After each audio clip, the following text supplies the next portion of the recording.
안녕하세요. 유영성 노무사입니다.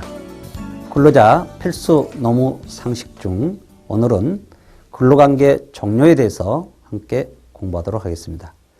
근로관계 종료와 관련돼서는요, 그러한 사유, 그리고 정년보장, 징계해고, 그리고 사업주에 의한 경영상 해고, 그리고 우리 근로자들이 부당하게 해고되었을 때 구제 제도에 대해서 알아보도록 하겠습니다.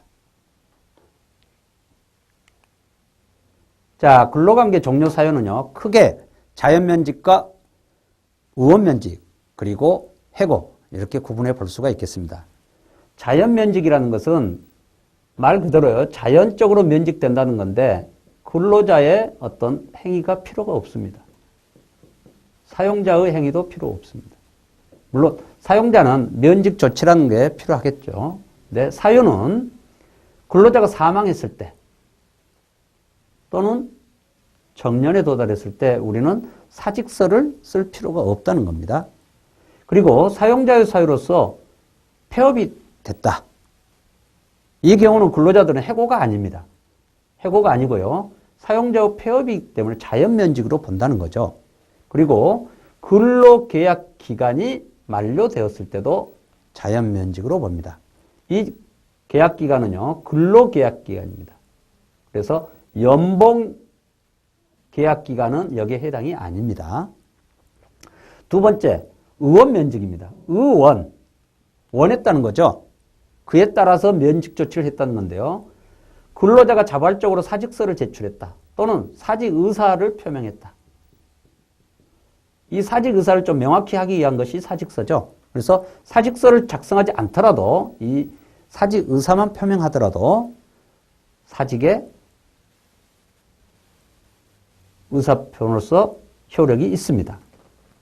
그러면 이러한 근로자의 사직서 제출에 대해서 사용자가 근로자의 사직의사를 받아들인 것을 우리가 합의라고 합니다. 그래서 합의를 했을 때는 그 날짜가 사직일자가 되고요. 사용자가 나는 대체 인력이 필요하다. 당신의 후임 인력이 필요하다 해서 1개월을 요구할 수가 있습니다. 더 근무해 달라. 법적으로요. 그래서 이 부분을 우리 근로자분들은 좀 이해를 해야 될 겁니다. 자, 같은 의원면직인데 사업주에 의한 권고사직이 있어요. 즉, 사업주가 사직을 권고를 했다는 뜻이죠. 이 의원면직과 사업주에 의한 권고사직의 이 사직 차이점은 근로자 자발적 사직은 근로자가 먼저 그만두겠다는 의사표현을 한 거고요. 이 경우는 사용자가 먼저 했다는 거죠. 그리고 해고는 사용자의 단독행위, 일방적인 행위다 이거죠. 그 두 가지가 있는데요. 근로자 사유에 의한 징계해고와 사용자 사유에 의한 경영상 해고가 있습니다. 이 두 해고는 매우 중요하기 때문에 별도로 공부하도록 하겠습니다. 자, 최근에 정년에 대한 이야기가 참 많이 나오죠. 우리 근로자 입장에서는 정년이 없이 평생 직장을 원하지만 사용자는 또 약간 다르죠. 자, 그래서 현재 법령에서는 근로자 정년을 60세 이상으로 정하도록 의무화하고 있습니다.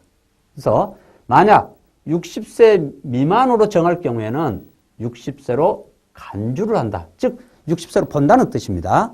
그래서 예를 들어서 55세 또는 57세 이렇게 했더라도 이 취업규칙은 무효고요. 60세로 된다는 뜻입니다.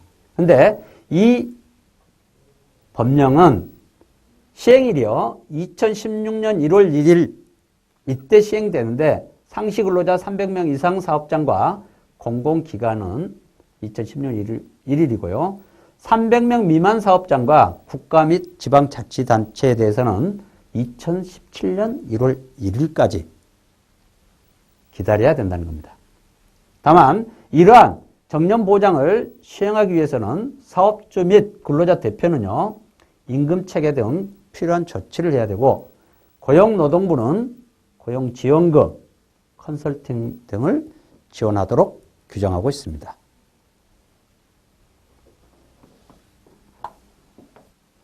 자, 사용자에 의한 단독행위로서 해고가 있었죠. 이 해고는 두 가지가 있는데요. 근로자의 기책 사유에 의한 부분이 징계 해고입니다. 자, 그럼 근로자의 기책 사유로 우리가 예를 들 수 있는 것은 예를 들어서 부당 결근을 계속한다든가 또는 다른 경쟁회사에 몰래 취업을 한다든가 이런 부분들 또는 상사의 직무명령을 거부한다든가 회사 내에서 폭행을 한다든가 이런 부분입니다. 그래서 다만 그러한 징계 사유 중에서 해고는 우리가 가능하면 단체 협약이나 취업규칙, 근로계약 이러한 노동 법률의 법원, 규범의 원천이 되는 이런 법원에 규정을 해줬을 때는 인정을 하고 있습니다. 자, 그러면 이러한 사유가 발생했을 때 사용자는 취업규칙 등의 규정이 있으면 그 규정을 준수를 해야 됩니다. 그러나 규정이 없을 때는 우리는 그 절차가 생략이 가능하겠습니다. 그리고 규정이 있어서 징계위원회가 개최될 때 해당 근로자는 불참을 할 수도 있고요. 서면으로 소명을 할 수도 있습니다. 그 자체가 무효는 아닙니다.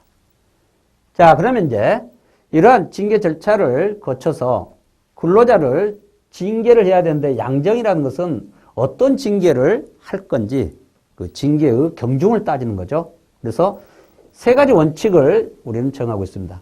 균형성, 형평성, 그리고 최우수단 회피 원칙. 균형성이라는 것은 징계의 사유와 징계가 어느 정도 형평성이 있어야 된다. 등가성이 있어야 된다는 겁니다. 예를 들어서 1일 결근을 했는데 바로 해고다. 그럼 좀 심하죠? 이게 너무 해고가 너무 심하다 이거죠. 그래서 이러한 균형성을 잃었을 때는 이거는 부당 징계가 될 수 있습니다. 형평성이라는 것은 다른 징계와 어떤 균형성, 등가성을 갖고 있느냐. 예를 들어서요, 두 명이 동일한 행위를 했는데 어떤 고의나 과실인 부분에서 매우 똑같아요. 그럼에도 불구하고 일명은 뭐 경고, 가장 가벼운. 그런데 다른 한 명은 해고. 같은 공범인데도 불구하고요. 이런 경우는 형평성이 없죠. 그래서 부당 징계가 될 수가 있습니다. 그리고 최우수단 회피 원칙이라는 것은 특히 해고에 대해서 인정이 되고 있는데요. 즉 어떤 징계 사유에 대해서 우리가 예를 들어서 뭐 경고 또는 뭐 감봉 등이 가능함에도 불구하고 해고부터 징계를 했다. 그러면 이 원칙에 따라서 우리는 균형성을 잃었다. 이렇게 볼 수가 있습니다. 현행법에서는요, 이 해고의 경우에 특별 규정을 두고 있는데요. 반드시 서면으로 해고 사유와 해고 시기를 통보하도록 되어 있습니다. 따라서 이메일이나 구두로 통보하는 것은 무효입니다. 그러나 해고 이외의 징계에 대해서는 굳이 서면으로 하지 않아도 효력을 발생합니다. 자, 방금 공부한 우리 징계 해고는 그 해고 사유가 근로자에게 있었죠. 네. 경영상 해고는 해고 사유가 긴박한 경영상의 필요입니다. 즉 사업주에게 있음에도 불구하고 근로자를 해고할 수 있다는 것. 이게 경영상 해고의 큰 특징입니다. 그럼 어떤 경우냐? 경영 악화를 방지를 위해서 M&A를 하거나 또는 P&A를 하거나 또는 그 부서를 폐지를 하거나 이런 경우에는 해고 사유가 된다는 점입니다. 그러나 해고는 마지막 수단이 되어야 됩니다. 그래서 해고를 피하기 위해서 뭐 신규 채용을 중단을 할 수도 있겠죠? 또는 근로자 개별적인 동의를 받아서 임금을 삭감할 수도 있겠죠? 뭐 연차를 우리가 다 일괄적으로 사용하자. 또는 무급 휴직을 실시하자. 뭐 이러한 여러 가지 회피 방법을 시도할 수가 있겠죠. 그럼에도 불구하고 도저히 이러한 방법으로는 회사를 우리가 정상화 궤도에 올릴 수 없다. 이때 이제 해고를 할 수 있다는 겁니다. 그러면 해고 대상을 선정을 해야 되겠죠. 이 해고 대상의 선정은 합리적이고 공정한 기준에 의해서 해야 될 것입니다. 따라서 여성이라는 이유만으로 또는 고령이라는 이유만으로 또는 고임금이라는 이유만으로 기준을 설정을 할 경우에는 합리적이고 공정한 기준이라고 볼 수 없을 것입니다. 이러한 해고 대상 선정 시에는 근로자의 생활 보호와 기업 이익의 조화가 이루어져야 할 것입니다. 한편 경영상 이유로 해고하기 위해서는 사용자는요, 이 50일 전에 노동조합 또는 근로자 대표와 그런 협의를 거쳐야 됩니다. 그래서 사전에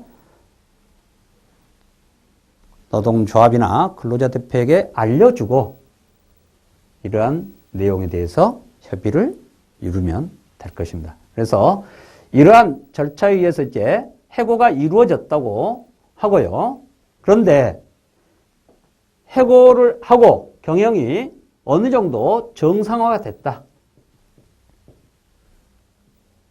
그래서 새로 이제 신규 채용을 해야 되겠다.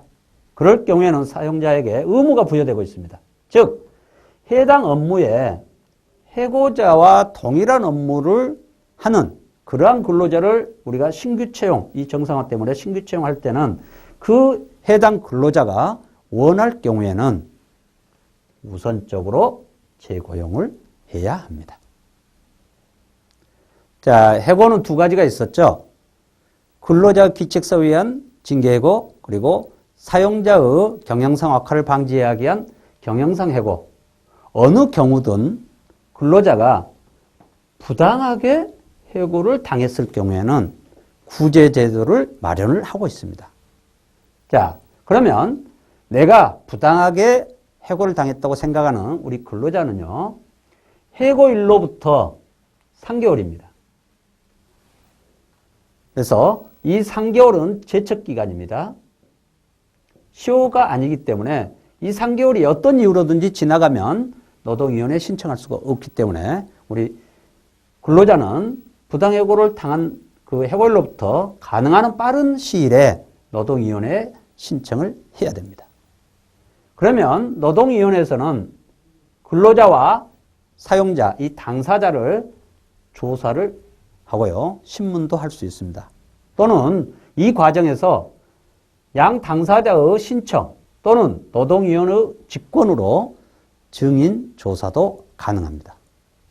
자, 그럼 이제 이러한 조사나 신문을 거쳐서 노동위원회에서는 이제 판정을 내려야 되는데요. 만약에 조사 결과 정당한 해고일 경우에는 근로자의 신청을 기각하는 겁니다.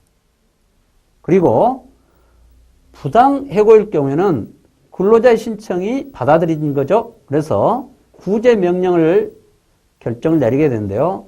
즉 원직 복직이 원칙이죠. 그래서 근로자가 구제 신청을 한 원직 복직의 명령을 내리게 됩니다. 그런데 이 해당 근로자가 원하지 않는 경우가 있어요. 아, 그 회사는 이제 싫다. 그럴 경우에는요, 해고 기간 중에 임금 상당액 이상의 지급 명령을 내립니다. 돈으로 지급을 하라. 그래서 사용자가 이러한 구제 명령을 30일 이내에 우리는 기한을 주고 있는데요. 하지 않았을 때는 우리는 이행 강제금을 부과를 할 수가 있습니다. 이게 노동위원회에서 이행 강제금을 금액을 얼마, 그래서 2천만 원 이하의 금액을 우리는 부과를 할 수 있다는 것. 즉 임금 상당액과 별개입니다. 이행을 하지 않았을 때 이행 강제금을 부과한다는 겁니다. 이러한 노동위원회의 결정은 근로자나 사용자가 재심 신청이나 또는 행정소송 제기를 하더라도 효력이 정지되지 아니합니다.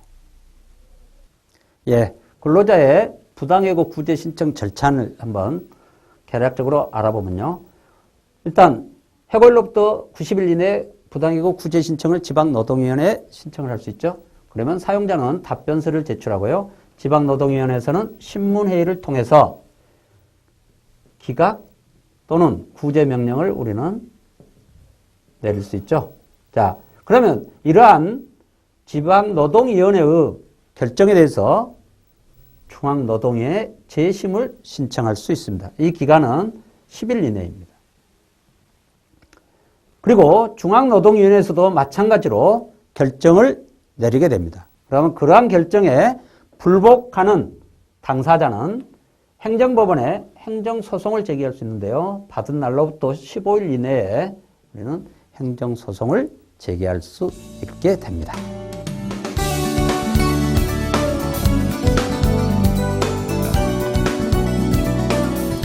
자, 근로관계 종료는 우리가 자연면직, 그리고 근로자의 의사에 의한 의원면직, 그리고 사용자의 일방적인 행위에 의한 해고, 이렇게 세 가지가 있는데요.